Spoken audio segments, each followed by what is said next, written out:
Harga ikan di Pasar Binaya Masohi pekan ini terpantau stabil.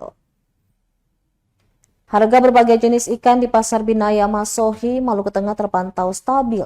Pantauan tribunbon.com, hari ini rata-rata pedagang menjual dengan harga yang sama, yakni Rp10.000 hingga Rp20.000 per tumpuk sesuai ukuran dan jenis ikannya. Salah seorang Mama Mala menuturkan saat ini harga berbagai jenis ikan stabil lantaran stok ikan masih normal dikarenakan cuaca mendukung untuk nelayan melaut. Dikatakan harga jual tingkat eceran seperti saat ini sudah berlangsung sejak 1 bulan menjelang Ramadan. Ia menjelaskan untuk ikan momar kecil dijual Rp10.000 per tumpuk, ikan momar sedang Rp20.000 per tumpuk.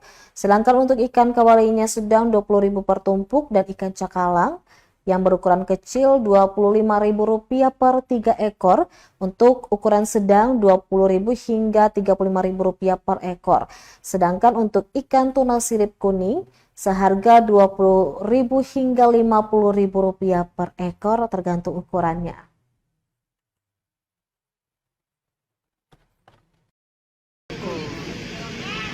Ini kayak akan sedikit turun Ya, bisa dikit murah. tapi tadi yang masuk ada mahal kan, ada tadi baik masuk ambil tadi. Oh, yang tadi Yang dari belakang yang masuk dari sana masih dapat kan bilang masih dapat. 9. Biasanya 7 Download Tribun X sekarang, menghadirkan lokal menjadi Indonesia.